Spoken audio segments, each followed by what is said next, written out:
আমাদের ভাই জুলাই যোদ্ধা, ইনসাফের লক্ষ্যে জীবন বাজি রাখা বীর যোদ্ধা অকুতভয় সৈনিক শরীফ ওসমান হাদিকে আগামীকাল জানাজার মাধ্যমে বিদায় সংবর্ধনা দিয়ে দাফন করা হবে। তার মাটির উপরে থাকা অবস্থায় জুলাই যোদ্ধারা শপথ গ্রহণ করো।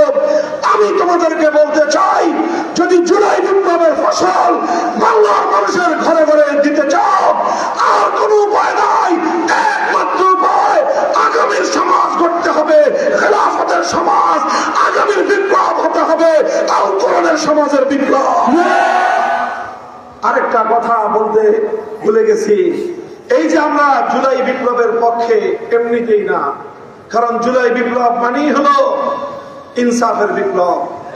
জুলাই বিপ্লব মানেই হলো বৈষম্যের বিরুদ্ধে বিপ্লব।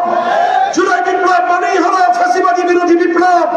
জুলাই বিপ্লব মানে হলো স্বৈরতন্ত্রের বিরুদ্ধে বিপ্লব। এই বিপ্লব শুধু একদিনের নয়, বাংলাদেশে যেন আর কোনোদিন স্বৈরতন্ত্র এবং ফ্যাসিবাদ ফিরতে না পারে সেই বিপ্লব। এই জন্য আপনারা জানেন 12ই ফেব্রুয়ারি নির্বাচন হবে। এটা শুধু সংসদ নির্বাচন নয়, সেই সাথে এটা জুলাই সনদ বাস্তবায়নের গণভোটের নির্বাচন। এই জন্য দেশপ্রেমিক জনতা, ইসলামের পক্ষের শক্তি সকলে মিলে আমরা ঐক্যবদ্ধ এক কথার উপর, যে গণভোটে জুলাই সনদের পক্ষে, যেই জুলাই সনদে 1947কে স্বীকৃতি দেওয়া হয়েছে, 71-এর মুক্তিযুদ্ধের কথা বলা হয়েছে, 2013 সালের শাপলা চত্বরের ইতিহাস আলোচনা করতেও ভুল করে নাই। সেই জুলাই সনদকে হা ভোটের মাধ্যমে বাংলাদেশে চূড়ান্তভাবে আইনি ভিত্তি প্রদান করতে হবে। সারাটা মানে মুরুকু মোচন করবেন ইনশাআল্লাহ। এখনই আপনারা উদ্বোধন হচ্ছে, এটা আমাদের বুকস্টলে পাওয়া যাবে, মাত্র 300 টাকা দাম। প্রিন্সিপাল রহমতুল্লাহ আলাইহির জীবনের বিভিন্ন দিক সেখানে এসেছে এবং প্রথম খণ্ড এটা, ইনশাআল্লাহ ভবিষ্যতে তারা বিভিন্ন খণ্ড হবে। আল্লাহ পাক রব্বুল আলামিন প্রিন্সিপাল রহমতুল্লাহ আলাইহি যেভাবে সিংহ পুরুষ ছিলেন, আমাদের আগামী পুরুষ এক একজন সিংহ পুরুষ হিসেবে গড়ে উঠুন, এই কামনা আমরা করি। সাথে সাথে এই কথাই বলবো, প্রিন্সিপাল রহমতুল্লাহ আলাইহি সিংহ পুরুষ কেন ছিলেন? যেহেতু সিংহ বনের রাজা, প্রিন্সিপাল ছিলেন আন্দোলন সংগ্রামের রাজা।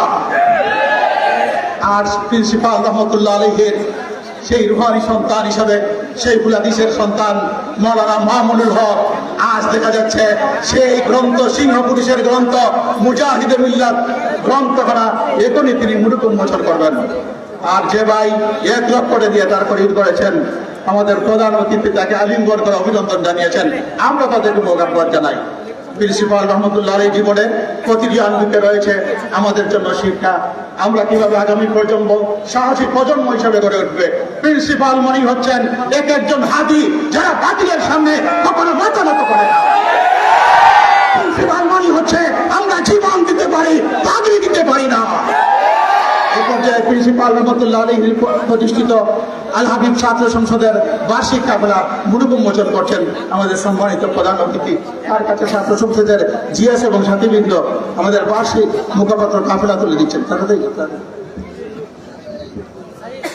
আমরা অত্যন্ত আনন্দিত, দেশের এই ক্রান্তি লগ্ন এই পরিস্থিতিতে বিশাল প্রতিকূলতা সত্ত্বেও তিনি এসেছেন। আমরা লক্ষ্য করছি কাফেলার মুরুক উন্মোচন করছেন আমাদের সম্মানিত প্রধান অতিথি। ইনশাআল্লাহ কাফেলার মুরুক উন্মোচিত অটো তাও আপনাদের আমাদের ছাত্র সুন্দরের স্টলে পাওয়া যাবে। আসসালামু আলাইকুম ওয়া রাহমাতুল্লাহ। ইন্নাল হামদুলিল্লাহ নাহমাদুহু ওয়া নাস্তাঈনুহু ওয়া নাস্তাগফিরুহু ওয়া নু'মিনু বিহি ওয়া নাতাওয়াক্কালু আলাইহি ونشهد أن لا إله إلا الله وحده لا شريك له ونشهد أن سيدنا ومولانا محمدا عبده ورسوله صلى الله تعالى عليه وعلى آله وأصحابه وبارك وسلم تسليما كثيرا. أما بعد فأعوذ بالله من الشيطان الرجيم. بسم الله الرحمن الرحيم. الذين إن مكناهم في الأرض أقاموا الصلاة وآتوا الزكاة وأمروا بالمعروف ونهوا عن المنكر ولله عاقبة الأمور. بارك الله لنا ولكم في القرآن العظيم ونفعنا وإياكم بالآيات والذكر الحكيم. اللهم صل على محمد وعلى آل محمد كما صليت على إبراهيم وعلى آل إبراهيم إنك حميد مجيد. اللهم بارك على محمد وعلى آل محمد كما باركت على إبراهيم وعلى آل إبراهيم إنك حميد مجيد. জামিয়া মাদানিয়া কাজী বাজার মাদ্রাসার আজিমুশান সালানা ইজলাসে উপস্থিত সম্মানিত সভাপতি, উপস্থিত হযরত উলামায়ে কেরাম, মুরব্বিয়ানে আযম, সমবেত ইসলাম প্রিয় কোরআন প্রেমিক তাওহীদি মুসলমান ভাই ও বন্ধুগণ, বীর মুজাহিদ আল্লামা প্রিন্সিপাল হাবিবুর রহমান রহমতুল্লাহ আলাইহির হাতে গড়া এই জামিয়ার সৈনিক বৃন্দ, আল্লাহ পাক রব্বুল আলামিনের মেহেরবানি যে সময়ের একটি গুরুত্বপূর্ণ বাক বদলের মুহূর্তে আল্লাহ রাব্বুল ইজ্জত আমাদেরকে আল্লাহর দ্বীনের এই গুরুত্বপূর্ণ মজলিসে সমবেত হওয়ার, শামিল হওয়ার তৌফিক দিয়েছেন। আলহামদুলিল্লাহ। আমি আপনাদের সম্মুখে পবিত্র কোরআনে কারীমের সূরাতুল হজ্জের 41 নম্বর আয়াতটি তেলাওয়াত করেছি। আমি আমার তেলাওয়াতকৃত এই আয়াতের মধ্যে আল্লাহ পাক রব্বুল আলামিন ঈমানদারদের বিষয়ে একটি বৈশিষ্ট্যের কথা উল্লেখ করেছেন। কোরআনে কারীমের মধ্যে আল্লাহ পাক নানা জায়গায় বিভিন্ন হালাত এবং বিভিন্ন অবস্থার প্রেক্ষিতে মুমিনের হালাত এবং মুমিনের বৈশিষ্ট্য আল্লাহ আলোচনা করেছেন। আমার তেলাওয়াতকৃত আলোচ্য এই আয়াতে আল্লাহ পাক রব্বুল ইজ্জত মুমিনদের বৈশিষ্ট্যের কথা বলেছেন ওই সময়ে যখন আল্লাহ মুমিনদেরকে ক্ষমতা প্রদান করবেন। ক্ষমতা পেয়ে ঈমানদারদের কি অবস্থা হবে, তারা কি করবে, তাদের কর্মসূচি কি হবে, সেটাই আল্লাহ বলেছেন। আবার আল্লাহ বলেন, আল্লাযীনা ইম্মাক্কান্নাহুম ফিল আরদি আকামুস সালাতা ওয়া আতাউয যাকাতা ওয়া আমারু বিল মারুফি ওয়া নাহাউ আনিল মুনকার ওয়ালিল্লাহি আকিবাতুল উমুর। আল্লাহ বলেন যে যদি আমি ঈমানদারদেরকে ক্ষমতা প্রদান করি তাহলে তারা সর্বপ্রথম অগ্রাধিকার ভিত্তিতে 4টি কাজ করবে। 1 নম্বর হলো আকামুস সালাত, নামাজ কায়েম করবে। 2 নম্বর হলো আতাউজ যাকাত, যাকাত বাস্তবায়ন করবে। 3 নম্বর হলো আমারু বিল মারুফ, সৎ কাজের আদেশ জারি করবে। ওয়া নাহাউ আনিল মুনকার, 4 নম্বর হলো তারা অন্যায় নাফরমানির কাজে নিষেধাজ্ঞা জারি করবে। একে একে এই 4টি কর্মসূচির কথা স্বয়ং আল্লাহ উল্লেখ করেছেন। কোরআনে কারীমের এই আয়াতের মধ্যে শুরুতে আল্লাহ বলেছেন ইম্মাক্কান্নাহুম ফিল আরদি। মুফাসসিরিনে কেরামগণ কাদিমান ওয়া হাদিসান, পূর্ব যুগের এবং বর্তমান যুগের, আল্লামা কুরতুবী থেকে ইবনে কাসির হয়ে বর্তমান সময়ের যারা তাফসীরকার, কোরআন ব্যাখ্যাতাগণ প্রায় সকলেই অভিন্ন মত ব্যক্ত করেছেন। এখানে মাক্কান্নাহুম আয়াতের দ্বারা অর্থ হলো, উদ্দেশ্য হলো আই আতাইনাহুম আস-সালতা ওয়া কাওয়াইনাহুম ফিল আরদ, অর্থাৎ রাষ্ট্র ক্ষমতার উদ্দেশ্য। আল্লাহ বলতেছেন আমি যদি ঈমানদারদের হাতে রাষ্ট্র ক্ষমতা তুলে দেই, এখানে লক্ষণীয় গভীর তাৎপর্যময় বিষয়টা হলো এখানে আল্লাহ পাক রব্বুল আলামিন ক্ষমতা দেওয়ার কথা উল্লেখ করেছেন। কোরআনে কারীমের এই আয়াত দ্ব্যর্থহীন ভাবে এই কথা প্রকাশ করছে যে ক্ষমতা দেওয়ার মালিক হলেন একমাত্র কে? ক্ষমতার ওনার আল্লাহ, ক্ষমতার মালিক হলেন আল্লাহ। এবং এটাই হলো ইসলামী রাজনৈতিক মতবাদের, কোরআন যে রাজনৈতিক মতবাদ মানুষের সামনে উপস্থাপন করেছে, ইসলামের যে রাজনৈতিক দর্শন পৃথিবীর মানব রচিত সকল মতবাদের চেয়ে ইসলামের রাজনৈতিক মতাদর্শের ভিন্নতা মৌলিকভাবে এই জায়গাটায়। গণতন্ত্র তো বলে গভর্নমেন্ট অব দ্য পিপল, ক্ষমতার মালিক হলো জনগণ আর সরকার হলো জনগণের পক্ষ থেকে প্রতিনিধিত্বকারী প্রতিষ্ঠান। ইসলাম এখানে গণতন্ত্র সহ সকল মানব রচিত রাজনৈতিক মতবাদের সাথে ভিন্ন মত পোষণ করে আল্লাহর কোরআন বলে যে পৃথিবীর মালিক হলেন একমাত্র আল্লাহ। সুতরাং যারা রাষ্ট্র এবং সরকার পরিচালনা করবে তারা হবে আল্লাহর প্রতিনিধি, এটা হলো তাদের সর্বপ্রথম পরিচয়। জনগণের প্রতিনিধি হওয়া আর আল্লাহর প্রতিনিধি হওয়ার মধ্যে পার্থক্যটা কি, এই জায়গাটা বোঝার বিষয়। এবং এটাই হলো ঈমান এবং কুফরির মাসআলা। আমাদের মধ্যে একটা কথা খুব ব্যাপকভাবে প্রচলিত আছে যে গণতন্ত্র এটা একটা কুফরি মতবাদ। এই কথা শুনেছেন আপনারা? শুনেন নাই? না শুনলে এখন শুনেন। গণতন্ত্র এটা একটা কুফরি মতবাদ। গণতন্ত্রের কুফরির জায়গাটা কোথায় এবং এর মধ্যে আবার ভালোর জায়গাটা কোথায়, আলাদা আলাদা করে পার্থক্য করে একটু বোঝার বিষয়। বর্তমান সময়ে আলেম ওলামাদের, ছাত্র জনতার রাজনীতির ব্যাপারে সচেতন হওয়াটা ফরজে আইন, খুব জরুরি। রাজনৈতিক মতবাদের ব্যাপারে, রাজনৈতিক দৃষ্টিভঙ্গির বিষয়ে সচেতন হওয়াটা খুবই জরুরি।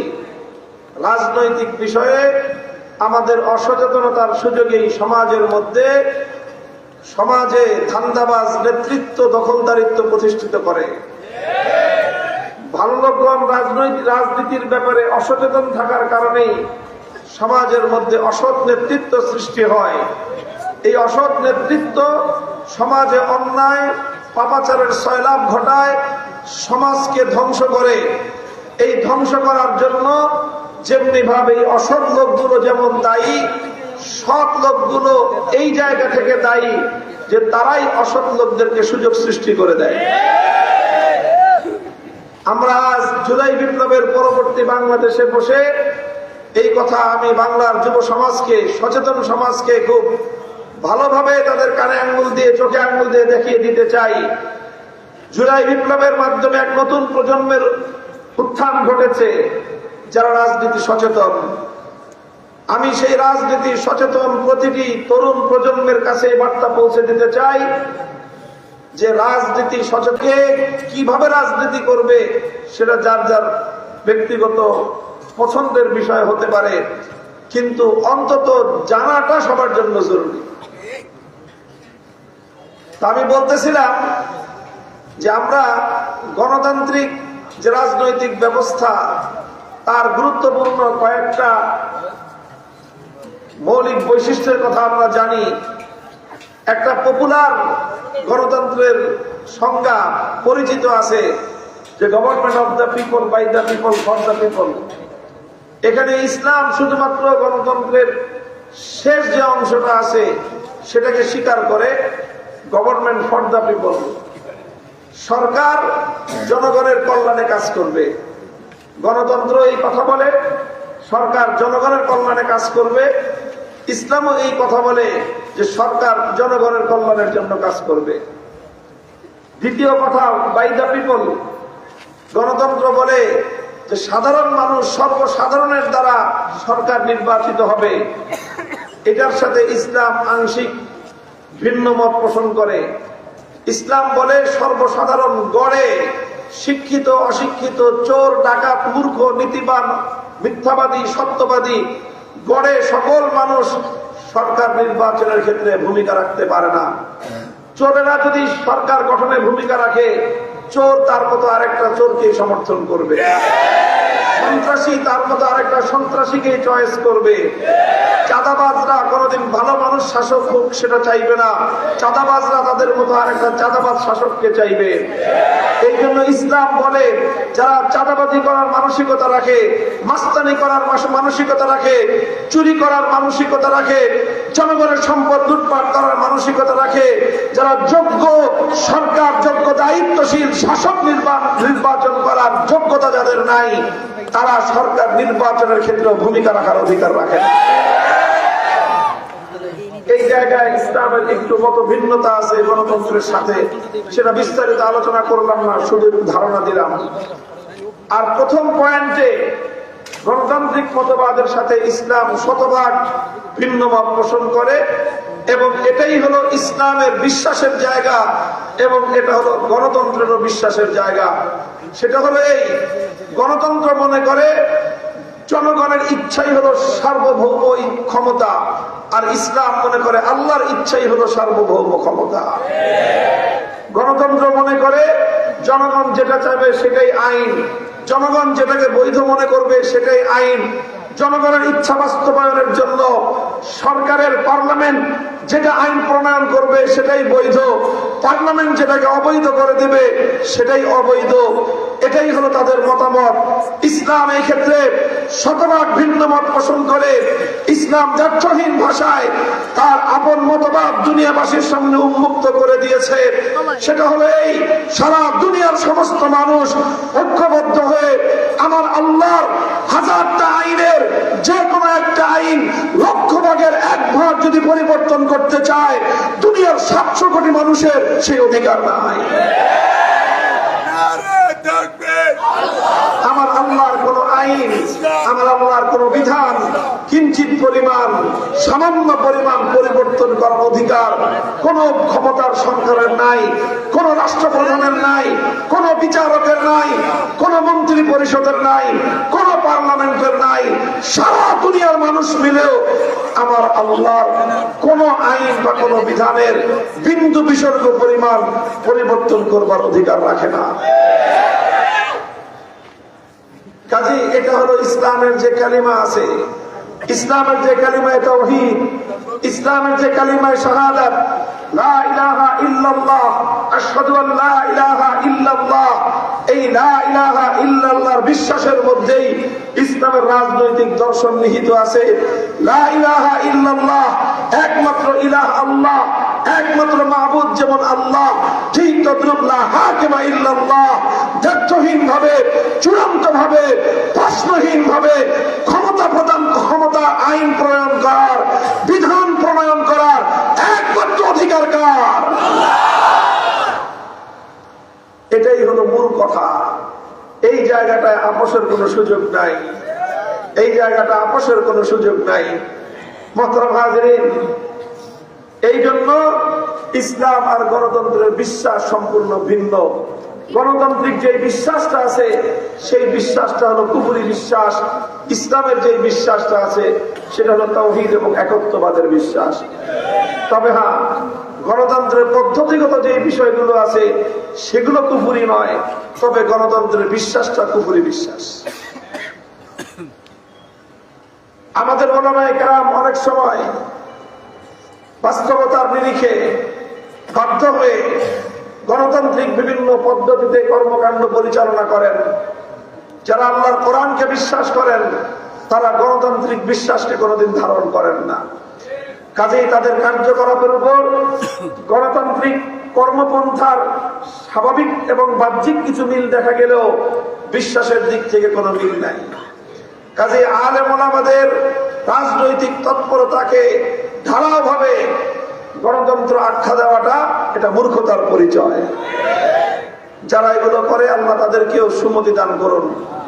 আমি যেই জায়গায় ছিলাম আলোচনার, কোরআনে কারীমের সূরাতুল হজ্জের ৪১ নম্বর আয়াত, এখানে আল্লাহ তাই প্রথমেই বলেছেন আল্লাযীনা ইম্মাক্কান্নাহুম ফিল আরদ।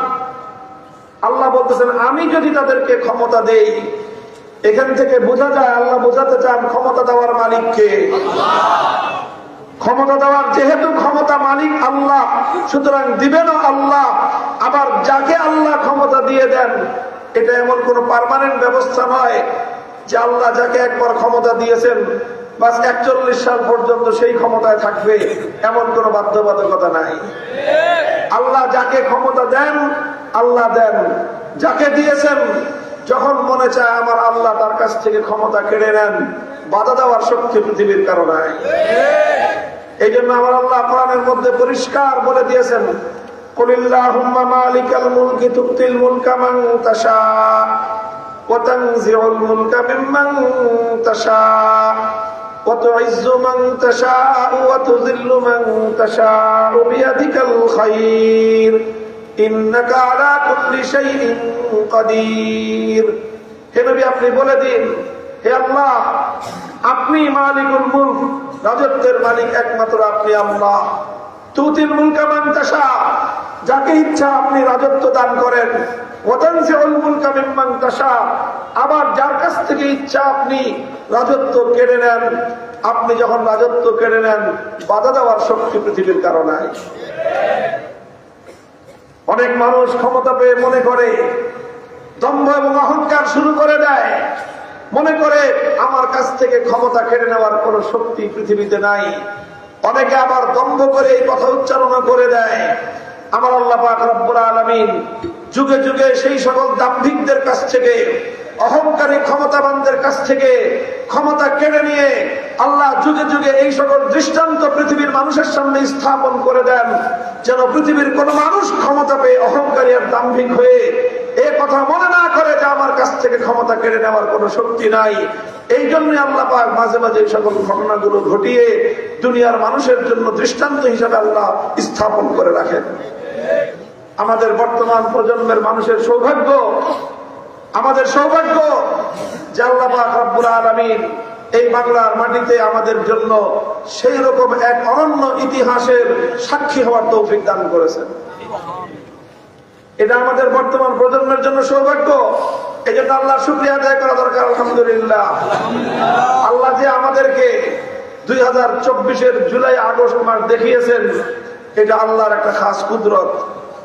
যুগে যুগে এরকম বহু মানুষ ক্ষমতা পাওয়ার পর ক্ষমতার বলয়কে মজবুত করেছে, ক্ষমতার সিংহাসনকে মজবুত করার জন্য চারিদিক দিয়ে দুর্ভেদ্য প্রাচীর তৈরি করেছে, দুর্ভেদ্য দুর্গ তৈরি করেছে, দলকে সাজিয়েছে, প্রশাসনকে সাজিয়েছে, বাহিনীগুলোকে দলীয়করণ করেছে, ভিতরের শক্তির সঙ্গে বাইরের শক্তি যুক্ত করে দাম্ভিকতার সঙ্গে ঘোষণা করেছে আমার কাছ থেকে ক্ষমতা নেওয়ার মতো কেউ নাই। আমার আল্লাহ পাক রব্বুল ইজ্জত তাদের পতন ঘটিয়ে দিয়ে বড় কোন শক্তির কাছে নয়, ক্ষুদ্র ক্ষুদ্র সাধারণ ছাত্র জনতার মাধ্যমে তাদের পতন ঘটিয়ে দিয়ে বিশ্ব ইতিহাসে ক্ষমতাধর দাম্ভিক এবং অহংকারদের চূড়ান্ত পতনের নজির কায়েম করেছেন আমার আল্লাহ।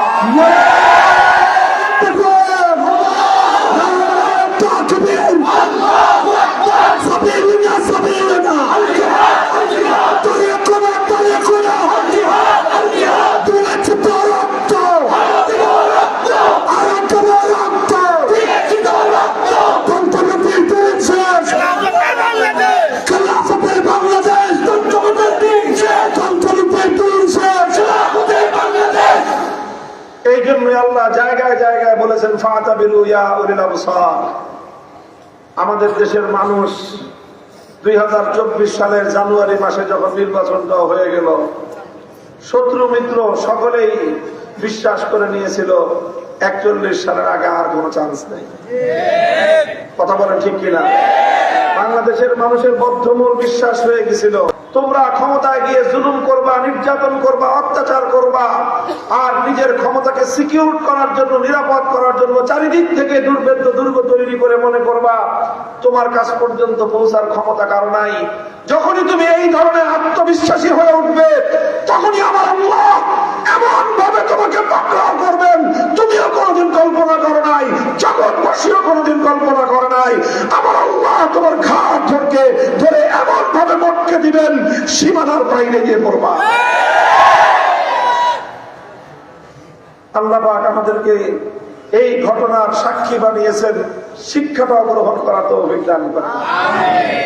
কি বললাম? সাক্ষী বানিয়েছেন, শিক্ষাটাও গ্রহণ করার তৌফিক দান করেন। যারা যেখানে যতটুকু ক্ষমতা পাবো, ক্ষমতা পেয়ে কোনোদিন জুলুম করব না, ক্ষমতার অপব্যবহার করব না। ব্যক্তিগত পর্যায়ে, পারিবারিক পর্যায়ে, প্রাতিষ্ঠানিক পর্যায়ে, রাজনৈতিক পর্যায়ে, রাষ্ট্রীয় পর্যায়ে, প্রশাসনিক পর্যায়ে কেউ কোনোদিন ক্ষমতার অপব্যবহার করব না, জুলুম করব না। ক্ষমতার অপব্যবহার, ক্ষমতার জুলুম যখনই সীমা লঙ্ঘন করে, তখনই আমার আল্লাহর পক্ষ থেকে পাকড়াও চলে আসে। আল্লাহ আমাদের ভবিষ্যৎ প্রজন্মকে, পরবর্তী শাসকদেরকে আল্লাহ পাক সীমা লঙ্ঘনের হাত থেকে রক্ষা করুন। দেশটাকে আল্লাহ পাক তার কুদরতের মাধ্যমে হেফাজত ফরমান। الذين إن مكناهم في الأرض أقاموا الصلاة وآتوا الزكاة وأمروا بالمعروف ونهوا عن المنكر। আল্লাহর কোরআন বলতেছে, আমার আল্লাহ ঘোষণা করছেন, আমি যদি সত্যিকার ইমানদার যারা মুমিন মুসলমান, তাদের হাতে যদি আমি আল্লাহ রাষ্ট্র ক্ষমতা প্রদান করি, এই ক্ষমতা পাওয়ার পর তারা কেমন আচরণ করবে, এই ক্ষমতাটা পেয়ে ক্ষমতা দিয়ে তারা কি করবে, ক্ষমতা দিয়ে তারা নিজেদের আখের গোছানোর জন্য ব্যতিব্যস্ত হবে না, আঙ্গুল ফুলে জনতার টাকা পয়সা লুটপাট করে দুর্নীতি করে তারা কলা গাছে পরিণত হবে না, জনগণের সম্পদ বিদেশে পাচার করে বেগম পড়া করবে না, তারা জনগণের টাকা পয়সা চুরি করে জনগণের সর্বনাশ ঘটিয়ে দেশটাকে, জনগণকে তারা তলাবিহীন ঝুড়িতে পরিণত করবে না। বরং সর্বপ্রথম তারা যেই কাজগুলো করবে, তাদের 1 নম্বর কাজ হবে আকামুস সালাহ। তারা রাষ্ট্রের মধ্যে, সমাজের মধ্যে নামাজ কায়েম করবে। ওয়া আতাউজ যাকাত, যাকাত ব্যবস্থা বাস্তবায়ন করবে। আমারু বিল মারুফ, সৎ কাজের আদেশ জারি করবে। অন্যায় এবং অসৎ কাজ, নাফরমানির কাজের উপর তারা নিষেধাজ্ঞা জারি করবে। বন্ধুগণ, আমি একটা ফন্নি আলোচনা, একটা দ্বিতীয় এবং তৃতীয় স্তম্ভই হলো নামাজ এবং যাকাত। কথা বলেন ঠিক না বেঠিক? আল্লাহর পয়গম্বর এই নামাজ সম্পর্কেই তো বলেছেন, আসসালাতু ইমাদুদ্দিন, মান আকামাহা ফাকাদ আকামাদ্দিন ওয়া মান হাদামাহা ফাকাদ হাদামাদ্দিন। নামাজ হলো দ্বীনের খুঁটি। যেই ব্যক্তি নামাজকে নষ্ট করলো, সে তার ইসলামকে, দ্বীনকে, ঈমানকে ধ্বংস করে দিল। আর যে নামাজকে ঠিক রাখলো, সে তার দ্বীন এবং ঈমানকে হেফাজত করলো। তাহলে নামাজ ইসলামের গুরুত্বপূর্ণ বিধান। কথা বলেন ঠিক না বেঠিক? তা আল্লাহ বলতেছেন যে আমি যদি ইমানদারদেরকে রাষ্ট্র ক্ষমতা প্রদান করি, রাষ্ট্র ক্ষমতায় গিয়ে সর্বপ্রথম তারা নামাজ কায়েম করবে, তারপরে তারা যাকাত ব্যবস্থা বাস্তবায়ন করবে। 3 নম্বর আর 4 নম্বরটার আলোচনা পরেই করলাম। আগে এই দুইটার কথা আমি বলতে চাই, জিজ্ঞাসা করতে চাই আপনাদেরকে, নামাজ এবং যাকাত এই দুটো ইসলামের অপরিহার্য গুরুত্বপূর্ণ বিধান কি বিধান না? তাহলে এগুলো ধর্মের বিধান, ইসলামের বিধান। কথা ঠিক? তাহলে যদি ক্ষমতায় গিয়ে নামাজ কায়েম করতে হয়, ক্ষমতায় গিয়ে যাকাত বাস্তবায়ন করতে হয়, তাহলে কোরআনের এই আয়াতের কি মর্ম বোঝা গেল? যে ক্ষমতার সাথে নামাজের কোনো সম্পর্ক আছে না নাই? রাষ্ট্র ক্ষমতার সাথে যাকাতের সম্পর্ক আছে না নাই? রাষ্ট্র ক্ষমতার সাথে নামাজেরও সম্পর্ক আছে, রাষ্ট্র ক্ষমতার সাথে যাকাতের সম্পর্ক আছে। এই সম্পর্ক দুনিয়ার কোন মানুষ সাব্যস্ত করে নাই, এই সম্পর্ক দুনিয়ার কোন আলেম মুফতি সাব্যস্ত করে নাই, এই সম্পর্ক দুনিয়ার ইমাম মুজতাহিদ সাব্যস্ত করে নাই, এমনকি এই সম্পর্ক স্বয়ং আল্লাহর রাসূল নিজে সাব্যস্ত করেন নাই। বরং এই সম্পর্ক স্বয়ং সৃষ্টিকর্তা মহান আল্লাহ পাক রব্বুল আলামিন, যিনি পৃথিবীর মালিক, যিনি প্রকৃত ক্ষমতার মালিক, তিনি এই সম্পর্ক সাব্যস্ত করে দিয়েছেন। সুতরাং এখন কেউ যদি বলে যে রাষ্ট্রের সাথে ধর্মের সম্পর্ক নাই, এখন কেউ যদি বলে রাষ্ট্রের সাথে, রাজনীতির সাথে ধর্মের সম্পর্ক নাই, তাহলে এই কথাটা সরাসরি আল্লাহর কোরআনের বিরুদ্ধে, কোরআনের সাথে সাংঘর্ষিক হলো কি হলো না? এই জন্য আমি দ্বিতীয় আরেকটা কথা বলে থাকি, সেটা হলো একটা রাজনৈতিক মতবাদ আছে, আমরা জানি। সেই রাজনৈতিক মতবাদটার নাম হলো সেকুলারিজম। কি নাম? ধর্মনিরপেক্ষতা। ধর্মনিরপেক্ষতার কি মর্মটা কি? ধর্মনিরপেক্ষতার যে সারমর্ম, এই মতবাদের যে ব্যাখ্যা, সেটা তারাই দিয়ে থাকে। ধর্মনিরপেক্ষ বা সেকুলারিজম মতবাদের সার কথা হলো এই, ধর্ম থাকবে ধর্মের জায়গায়, রাষ্ট্র থাকবে রাষ্ট্রের জায়গায়, রাষ্ট্রের সাথে ধর্মের কোনো সম্পর্ক থাকবে না। এটার নামই হলো সেকুলারিজম, এটার নামই হলো ধর্মনিরপেক্ষতা। আল্লাহর কোরআন বলতেছে রাষ্ট্র ক্ষমতা দিয়ে নামাজ কায়েম করতে হবে, রাষ্ট্র ক্ষমতা দিয়ে যাকাত বাস্তবায়ন করতে হবে। ধর্মনিরপেক্ষতা বলতেছে রাষ্ট্রের সাথে ধর্মের সম্পর্ক থাকবে না, রাষ্ট্রের সাথে নামাজের সম্পর্ক থাকবে না, রাষ্ট্রের সাথে যাকাতের সম্পর্ক থাকবে না। এই জন্যই বলা আমাদের স্পষ্ট বার্তা হলো এই, কোন মুসলমান কোনদিন ধর্মনিরপেক্ষ হতে পারে না। কোন মুসলমানের পক্ষে ধর্মনিরপেক্ষ মতবাদের অনুসারী হওয়া সম্ভব নয়। অন্যান্য ধর্মের লোকেরা তারা ধর্মনিরপেক্ষ মতবাদকে ধারণ করতে পারে। একজন হিন্দুর পক্ষে ধর্মনিরপেক্ষ হওয়া সম্ভব, একজন বৌদ্ধের পক্ষে ধর্মনিরপেক্ষ হওয়া সম্ভব, একজন খ্রিস্টানের পক্ষে ধর্মনিরপেক্ষ হওয়া সম্ভব, কিন্তু একজন মুসলমানের পক্ষে কোনোদিন ধর্মনিরপেক্ষ হওয়া সম্ভব নয়। কেন সম্ভব না? অন্যান্য ধর্মাবলম্বীরা পারলে মুসলিম কেন ধর্মনিরপেক্ষ হতে পারবে না? এই কথাটুকু আমি আপনাদেরকে আরেকটু খুলে বলি। দেখেন, একজন হিন্দু যদি ধর্মনিরপেক্ষ হয়, একই সাথে সে তার হিন্দু ধর্ম পালন করতে পারবে, আবার ধর্মনিরপেক্ষ রাজনৈতিক মতবাদও পালন করতে পারবে। হিন্দু ধর্ম কেন পালন করতে পারবে? কারণ হিন্দু ধর্ম তাকে এই নির্দেশ দেয় না যে রাষ্ট্র ক্ষমতার মাধ্যমে তাকে হিন্দু ধর্ম বাস্তবায়ন করতে হবে, এই নির্দেশ হিন্দু ধর্মে নাই। সুতরাং সে হিন্দু ধর্ম পালন করবে, আবার রাজনৈতিক মতবাদ হিসেবে সে সেকুলারিজমকে গ্রহণ করবে, এবং তার রাষ্ট্রের সাথে ধর্মের কোনো সম্পর্ক থাকবে না। তার হিন্দু ধর্মেরও কোনো সমস্যা হলো না, তার রাজনৈতিক মতবাদ সেকুলারিজমেরও কোনো সমস্যা হলো না। একই কথা বৌদ্ধ ধর্ম, খ্রিস্ট ধর্ম সম্পর্কেও। কারণ এই ধর্মগুলো তাদের ধর্মাবলম্বীদেরকে এমন করে নির্দেশ প্রদান করে না যে তুমি রাষ্ট্র ক্ষমতার মাধ্যমে ধর্মকে বাস্তবায়ন করো। সুতরাং একই সাথে একজন মানুষ এই ধর্মকেও অনুসরণ করতে পারে, আবার রাজনৈতিক মতবাদ হিসেবে ধর্মনিরপেক্ষ মতবাদকেও সে গ্রহণ করতে পারে। এতে তার ধর্মেরও কিছু সমস্যা হয় না, তার রাজনৈতিক মতবাদেরও কোনো সমস্যা হয় না। কিন্তু একজন মুসলিম যদি ধর্মনিরপেক্ষ মতবাদের অনুসারী হতে চায়, তাহলে তাকে একসাথে দুই নৌকায় পা দেওয়া লাগবে। একসাথে দুই নৌকায় পা দেওয়া লাগবে।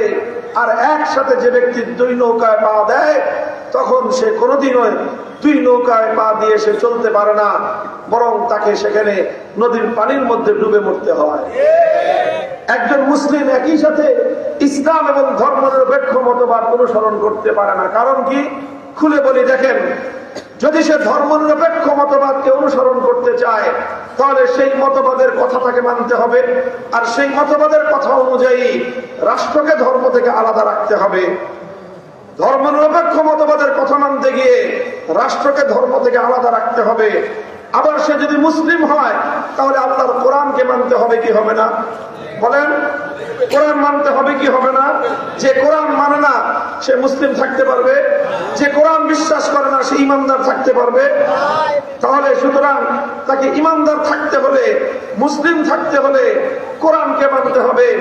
কোরআনকে মানতে গেলে তাকে আল্লাহর কোরআনের নির্দেশ অনুযায়ী রাষ্ট্র ক্ষমতার মাধ্যমে নামাজ কায়েম করতে হবে, রাষ্ট্র ক্ষমতার মাধ্যমে যাকাত বাস্তবায়ন করতে হবে। নামাজ এবং যাকাত যখন সে বাস্তবায়ন করবে, রাষ্ট্রকে দিয়ে সে ইসলামকে বাস্তবায়ন করলো। সুতরাং রাষ্ট্র থেকে ইসলামকে বিচ্ছিন্ন করবার কোন সুযোগ একজন মুসলমানের জন্য থাকতে পারে না। এখন যদি সে ধর্মনিরপেক্ষ হতে চায়, তাহলে তার সামনে বিপরীতমুখী দুটো আদর্শ হয়ে গেল। ইসলাম বলবে রাষ্ট্রের সাথে ধর্মের সম্পর্ক থাকবে, আর ধর্মনিরপেক্ষ মতবাদ বলবে রাষ্ট্রের সাথে ধর্মের সম্পর্ক থাকবে না। এখন এই দুটো আদর্শ সে একসাথে কোনোদিন মান্য করতে পারবে না, তাকে যে কোনো একটা মানতে হবে। সে যদি ইসলামকে বাদ দিয়ে ধর্মনিরপেক্ষতাকে প্রেফার করে, তাহলে তার মতবাদ হবে যে রাষ্ট্রের সাথে ধর্ম সম্পর্ক থাকবে না, সে ধর্মনিরপেক্ষ হলো, মুসলিম থাকতে পারবে না। আর যদি সে ইসলামকে প্রেফার করে, ইসলামকে প্রাধান্য দেয়, তাহলে তাকে আল্লাহর কোরআনের বিধান অনুযায়ী রাষ্ট্র ক্ষমতার মাধ্যমে নামাজ বাস্তবায়ন করতে হবে, যাকাত বাস্তবায়ন করতে হবে। সে যখনই রাষ্ট্র ক্ষমতার মাধ্যমে ধর্মের সে আর কিছু থাকতে পারলেও ধর্ম নিরপেক্ষ থাকতে পারবে না। পরিষ্কার কথা এটা। এখন আপনারা অনেকে হয়তো বলবেন যে হুজুর আপনি বলেন পারবে না, বাংলাদেশে কত মানুষ পারলো? কত মানুষ পারছে না? বছরের পর বছর, যুগের পর যুগ তারা বড় বড় নিজেদেরকে মুসলমান বলছে, আবার তারা ধর্ম নিরপেক্ষ মতবাদের অনুসরণ করছে। এই যে তারা পারল, আপনি বলেন পারবে না? আমি বলি তারা পেরেছে। যারা এই কথা বলে যে একজন মুসলমান হয়েও মতবাদ হিসেবে সে সেকুলারিজমকে গ্রহণ করতে পারে, এই কথা যারা বলে তারা দুই অবস্থার যে কোনো এক অবস্থার মধ্যে পতিত। কয় অবস্থা? মনে করে বলেন কয় অবস্থা? দুই অবস্থার যে কোনো অবস্থা, এক অবস্থার মধ্যে তারা পতিত। হয় তারা এটা বুঝে শুনে বলে, বুঝে শুনে করে, এটা তারা বুঝে শুনে করে, ধর্ম নিরপেক্ষ মতবাদটাকে তারা জেনে বুঝে গ্রহণ করেছে, আর না হয় না জেনে না বুঝে ধর্ম নিরপেক্ষ মতবাদ গ্রহণ করেছে। দুই অবস্থার যে কোনো এক অবস্থা হবে। যদি কেউ বলে হ্যাঁ আমি ধর্ম নিরপেক্ষ মতবাদ বুঝে শুনে গ্রহণ করলাম, যেই মুসলমান আল্লাহর কোরআনের বিরুদ্ধে জেনে বুঝে অবস্থান গ্রহণ করবে, তার সম্পর্কে কথা বলতে কোনো সংশয় নাই, কোনো সন্দেহ নাই, কোনো দ্বিধা নাই যে আল্লাহর কোরআন বিরোধী মতবাদ জেনে বুঝে গ্রহণ করবে, স্পষ্ট বেঈমান এবং কাফের।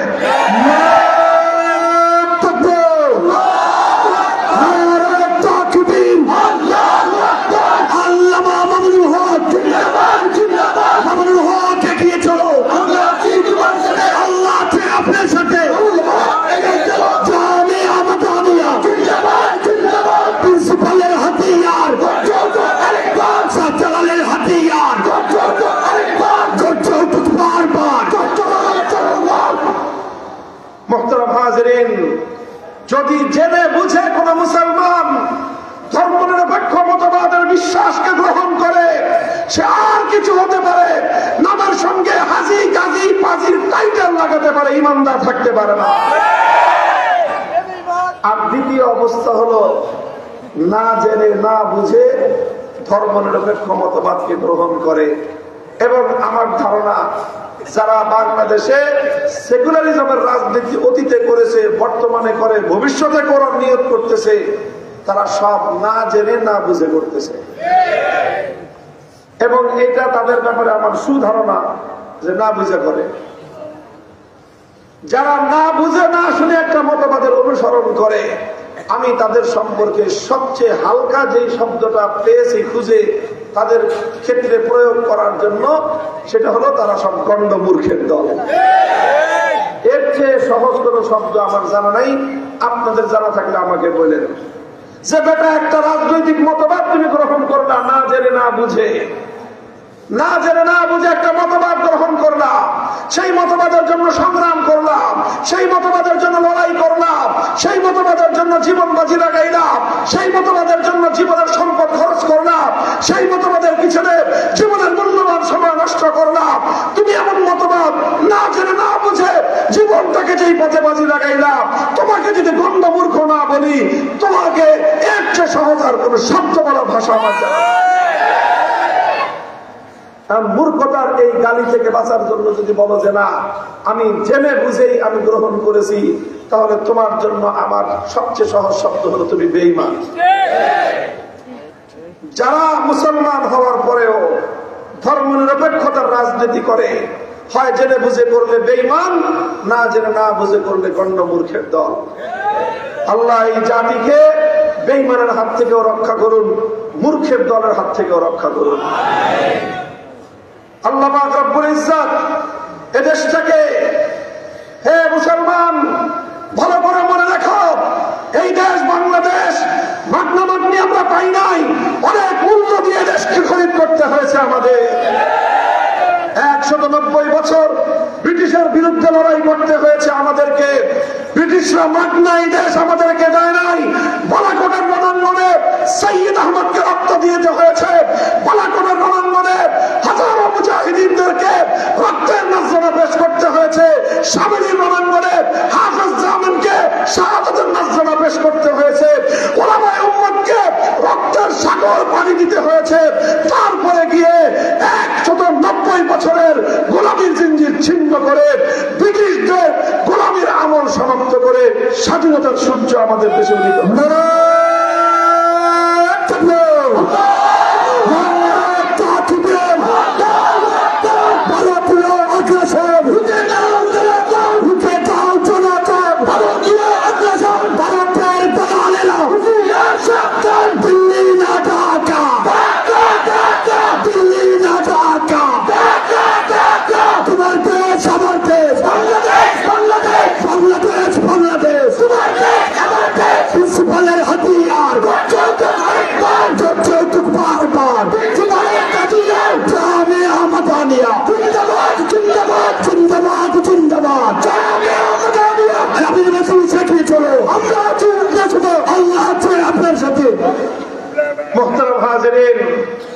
একটা আধিপত্যবাদ গেল, ব্রিটিশের বিরুদ্ধে লড়াই, এক আধিপত্যবাদকে পরাজিত করে বাংলাদেশ অর্জিত হয় নাই। দ্বিতীয় আধিপত্যবাদ ছিল হিন্দুত্ববাদের বিরুদ্ধে লড়াই করতে হয়েছে আমাদের পূর্বসূরীদেরকে। আপনারা সিলেটের মানুষ সবচেয়ে ভালো জানেন, তাই সেই ইতিহাস দীর্ঘ রক্তক্ষরণের ইতিহাস। এই দেশ ছিনিয়ে নিয়েছিল 1757 সালে ইংরেজরা।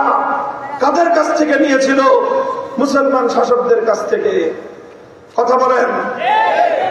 1757 সালে ইস্ট ইন্ডিয়া কোম্পানির মাধ্যমে এই ভারতবর্ষের উপর ইংরেজদের ক্ষমতার মস্তক যখন পোক্ত হলো, পাকাপোক্ত হলো, তার আগ পর্যন্ত এই দেশ প্রায় 700 বছর শাসন করেছিল মুসলমানেরা।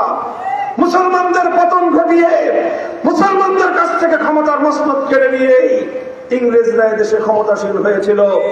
তাই তাদের আশঙ্কা ছিল যে আবার মুসলমানরা তাদের হারানো ক্ষমতা ফিরে পাওয়ার জন্য সংগ্রাম করতে পারে।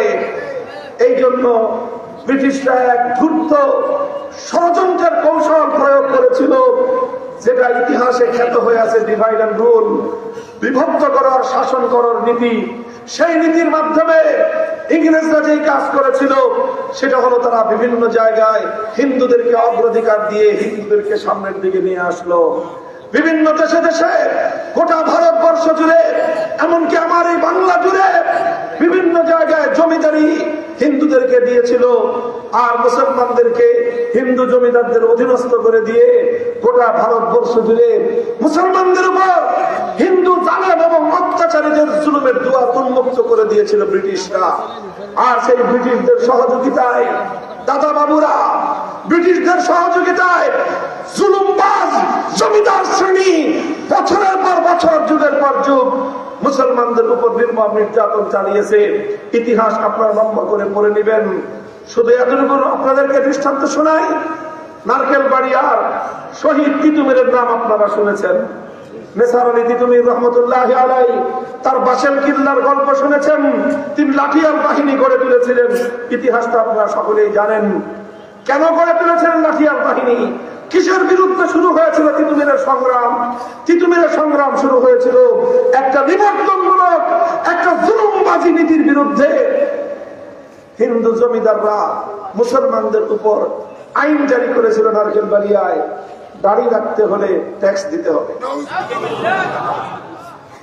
দাড়ি রাখতে হলে ট্যাক্স দিতে হবে। এই ধরনের চরম অপমানকর, লাঞ্ছনাকর, নানা ধরনের বৈষম্যমূলক বিধান হিন্দু জমিদারদের মাধ্যমে ইংরেজ বেনিয়ারা মুসলমানদের উপর চাপিয়ে দিত। মুসলমানদেরকে অপমান করত, লাঞ্ছিত করত, জুলুম করত, দাবায় রাখত, যেন আর কোনদিন মুসলমানরা মাথা চারা দিয়ে তাদের হারানো রাজত্ব ফিরে পাওয়ার চেষ্টা না করে।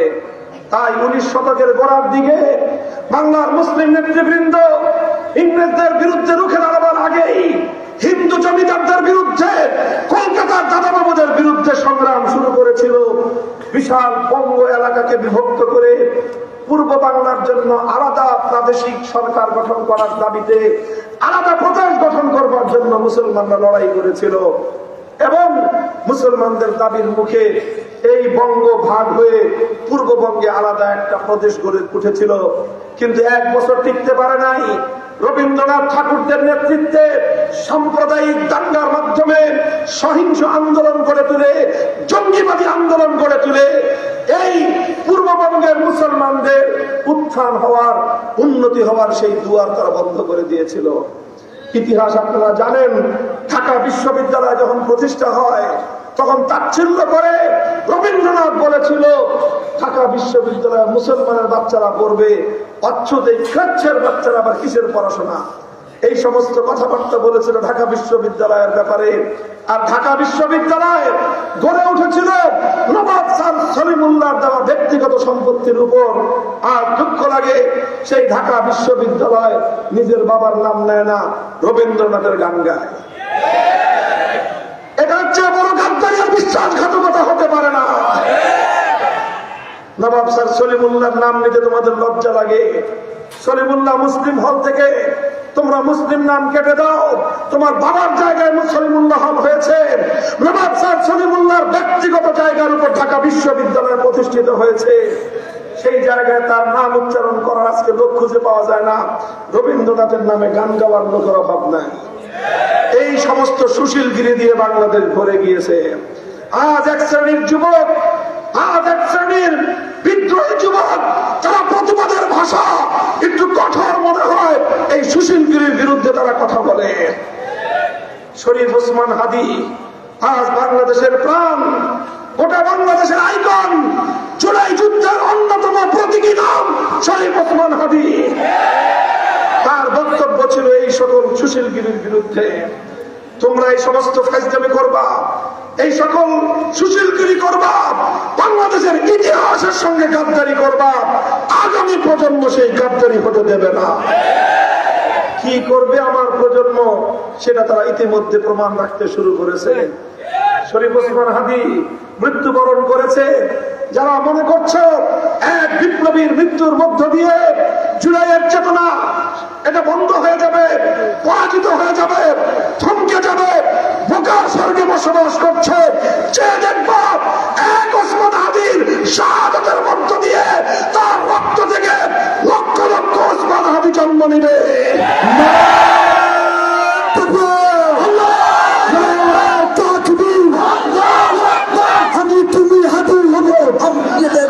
বিপ্লবের কথা কবো, আমি তুমি হাজু হবো, আমরা সবাই হাজু হবো। ভারতীয় আগ্রাসন, ঢুকে দাও জনগণ, ঢুকে দাও জনগণ, ভারতীয় আগ্রাসন, ভারতীয় আগ্রাসন, ঢুকে দাও জনগণ। মোহতারাম হাজিরিন, বলতেছিলাম 1906 সালে বঙ্গভঙ্গ এই বাংলাদেশের মুসলমানদের উত্থানকে আবার ঠেকিয়ে দিল তারা। মুসলমানরা এই ক্ষোভ মনের মধ্যে পুষে রেখেছিল। এই ক্ষোভ পুষে রাখতে রাখতে 1947 সালে সময় আসলো, এদেশের মুসলমানরা সিদ্ধান্ত গ্রহণ করবার সময় পেয়ে তারা একসঙ্গে এক জুতার বাতির বাড়িতে এক লাঠি দিয়ে দুই আধিপত্যবাদী শক্তিকে দেশ থেকে বিতাড়িত করেছে। 190 বছরের ব্রিটিশ বেনিয়াকে যেরকম বিতাড়িত করেছে, একই সঙ্গে আরেক পায়ের লাঠি দিয়ে দিল্লি এবং কলকাতার আধিপত্যবাদকে বাংলার সীমান্ত থেকে ওপারে পাঠিয়ে দেওয়া হয়েছে। 1947 সালে আমরা মুক্তি লাভ করেছি দুটো আধিপত্যবাদী শক্তির বিরুদ্ধে। একটা হলো ইংরেজ বেনিয়াদের আধিপত্যবাদ, আরেকটা হলো দিল্লির এবং কলকাতার দাদাবাবুদের আধিপত্যবাদ। এরপরে 47 থেকে 71 পশ্চিম পাকিস্তানি খান পাঠানদেরকে ভাই মনে করে বুকে জড়িয়ে ধরেছিলাম আমরা।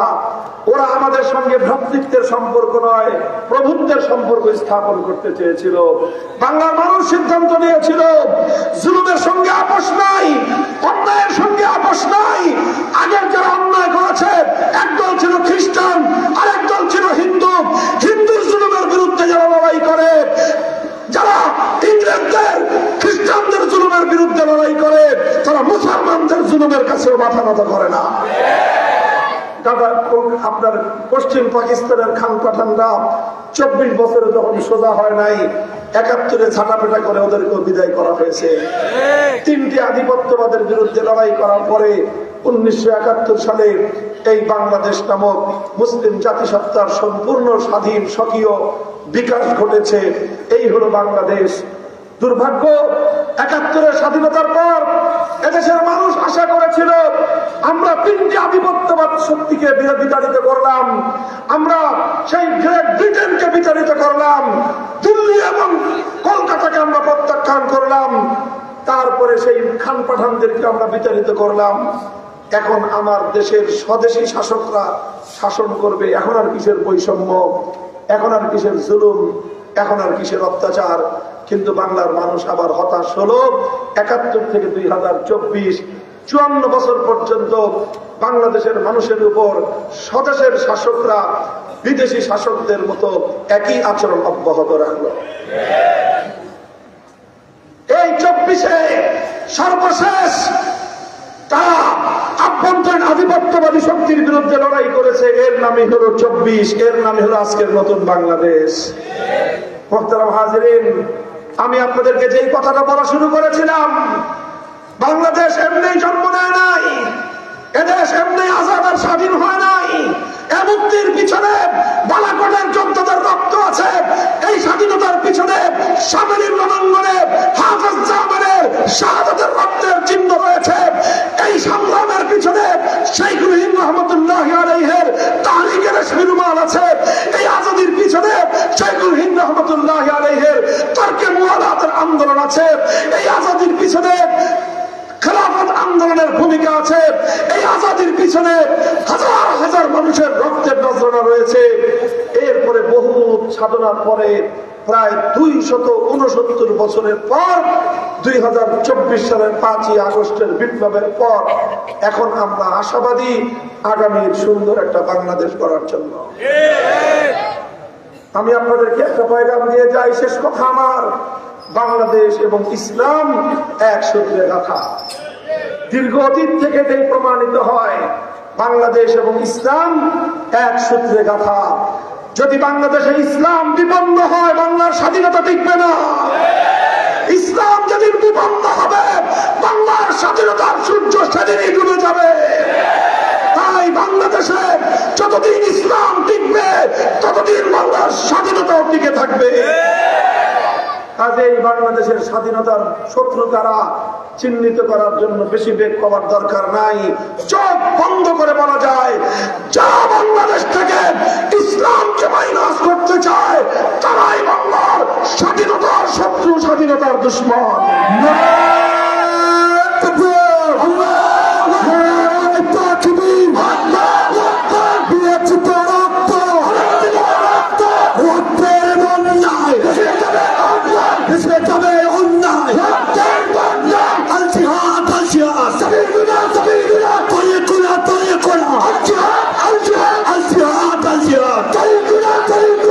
আমার এই সব আলোচনার সার নির্যাস সর্বশেষ পয়গাম হলো, হে মুসলমান, অনেক ধোঁকাবাজির রাজনীতির শিকার আমরা হয়েছি।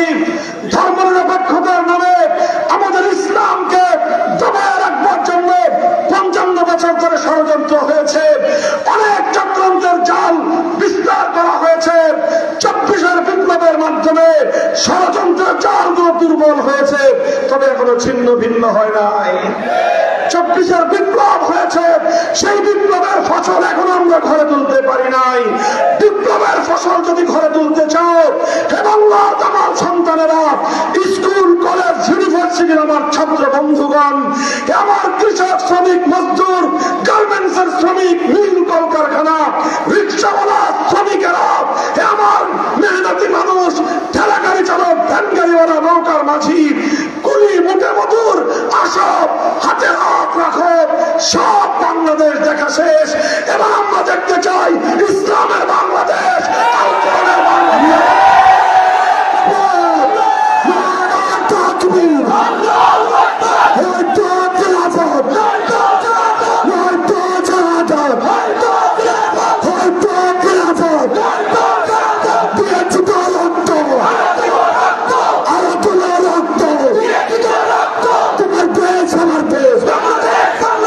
Bangladesh, Bangladesh, Bangladesh, Bangladesh, Bangladesh, Bangladesh.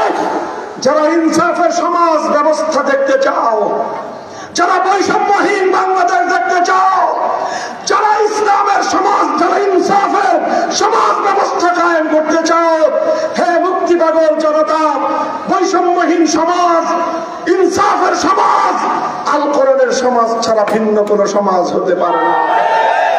তাই আসো আমাদের ভাই, জুলাই যোদ্ধা, ইনসাফের লক্ষ্যে জীবন বাজি রাখা বীর যোদ্ধা, অকুতভয় সৈনিক শরীফ ওসমান হাদিকে আগামীকাল জানাজার মাধ্যমে বিদায় সংবর্ধনা দিয়ে দাফন করা হবে।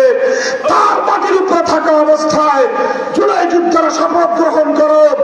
আমি তোমাদেরকে বলতে চাই, যদি জুলাই বিপ্লবের ফসল বাংলার মানুষের ঘরে ঘরে দিতে চাও, আর কোনো উপায় নাই, একমাত্র উপায় আগামীর সমাজ গড়তে হবে, খেলাফতের সমাজ, আগামীর বিপ্লব হতে হবে আল কোরআনের সমাজের বিপ্লব।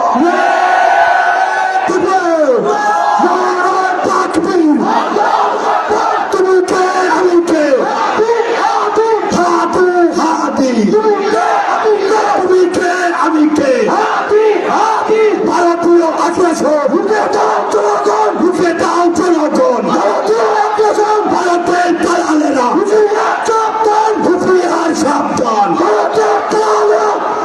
এই জন্য আমরা আরেকটা কথা বলতে ভুলে গেছি, এই যে আমরা জুলাই বিপ্লবের পক্ষে এমনিতেই না, কারণ জুলাই বিপ্লব মানেই হলো ইনসাফের বিপ্লব, জুলাই বিপ্লব মানেই হলো বৈষম্যের বিরুদ্ধে বিপ্লব, জুলাই বিপ্লব মানেই হলো ফ্যাসিবাদী বিরোধী বিপ্লব, জুলাই বিপ্লব মানে হলো স্বৈরতন্ত্রের বিরুদ্ধে বিপ্লব। এই বিপ্লব শুধু একদিনের নয়, বাংলাদেশে যেন আর কোনোদিন স্বৈরতন্ত্র এবং ফ্যাসিবাদ ফিরতে না পারে সেই বিপ্লব। এই জন্য আপনারা জানেন 12ই ফেব্রুয়ারি নির্বাচন হবে। এটা শুধু সংসদ নির্বাচন নয়, সেই সাথে এটা জুলাই সনদ বাস্তবায়নের গণভোটের নির্বাচন। এই জন্য দেশপ্রেমিক জনতা, ইসলামের পক্ষের শক্তি, সকলে মিলে আমরা ঐক্যবদ্ধ এক কথার উপর, যে গণভোটে জুলাই সনদের পক্ষে, যেই জুলাই সনদে 1947কে স্বীকৃতি দেওয়া হয়েছে, 71-এর মুক্তিযুদ্ধের কথা বলা হয়েছে, 2013 সালের শাপলা চত্বরের ইতিহাস আলোচনা করতেও ভুল করে নাই। সেই জুলাই সনদকে হা ভোটের মাধ্যমে বাংলাদেশে চূড়ান্তভাবে আইনি ভিত্তি প্রদান করতে হবে। এটা আপনাদের কাছে আমাদের পয়গাম থাকলো। ইনশাআল্লাহ আমাদের এই দাওয়াত মানুষের ঘরে ঘরে, মা বোনদের কাছে, বন্ধু বান্ধবদের কাছে পৌঁছে দিবেন। ইনশাআল্লাহ আমরা আগামী বাংলাদেশে আল্লাহর কোরআনের শাসন দেখার জন্য আমরা অপেক্ষমান থাকলাম। আল্লাহ আমাদেরকে তৌফিক দান করুন, কবুল করুন। ওয়া আখিরু দাওয়ানা আলহামদুলিল্লাহি রাব্বিল আলামিন।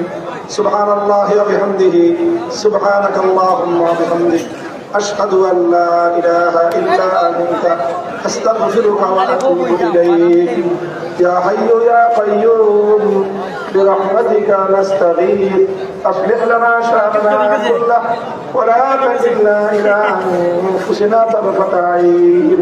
اللهم إنا نسألك الخيرات وترك المنكرات وحب المساكين وأن تغفر لنا وترحمنا أجمعين. إله العالمين رب العالمين. আল্লাহ প্রিন্সিপাল আল্লামা হাবিবুর রহমান রহমাতুল্লাহ আলাইহির ইয়াদগার এই জামিয়া মাদানিয়াকে আপনি কবুল করুন। তালিম, তারবিয়াত, তামিল, মারিয়া সব দিক থেকে তারাক্কি এবং উন্নতি দান করুন। সমস্ত হাজাতগুলোকে গায়বের খাজানা থেকে পুরা করে দিন। ইলাহুল আলামিন, আল্লাহ আমাদের এই দেশের প্রতি ইঞ্চি মাটিকে আপনি ইসলামের ঘাঁটি হিসেবে কবুল ফরমান। আল্লাহ ইসলামের বলকে বানা করে দিন, কোরআনের শাসন কায়েম করার তৌফিক দান করুন। আল্লাহ আমাদের ভাই ইনসাফের পক্ষে, জুলুমের বিরুদ্ধে আমরণ সংগ্রামী শরীফ ওসমান হাদিকে আল্লাহ আপনি শাহাদাতের দরজা নসিব ফরমান। তার জিন্দেগীর সমস্ত গুনাহ খাতাগুলি মাফ করে দিন। তার পরিবার পরিজনের জিম্মাদার, তার অবুঝ নাবালক ছোট্ট মাসুম সন্তানের জিম্মাদারে আল্লাহ আপনি নিজে হয়ে যান। ইলাহুল আলামিন রব্বুল আলামিন, বাংলাদেশ বিরোধী সকল ষড়যন্ত্রের হাত থেকে দেশকে, এদেশের ইসলামকে আল্লাহ আপনি হেফাজত ফরমান। আল্লাহ আমাদের দোয়াকে আপনি কবুল করুন। আজ পর্যন্ত যারা আল্লাহ এই মাদ্রাসার জন্য সহযোগিতা করেছেন, তাদের সকলকে একটি উত্তম বিনিময় দান করুন। হাজার হাজার মানুষ রাত গভীর পর্যন্ত আল্লাহ দিনের কথাগুলো শোনার জন্য সমাবেত আপনার জয়গান গাইল ইলাহাল আলামিন পুরা মাহফিলকে কবুল করে এটাকে আমাদের সকলের জন্য নাজাতের জরিয়া করে দিন ربنا تقبل منا إنك أنت السميع العليم وتب علينا يا مولانا إنك أنت التواب الرحيم سبحان ربك رب العزة عما يصفون وسلام على المرسلين والحمد لله رب العالمين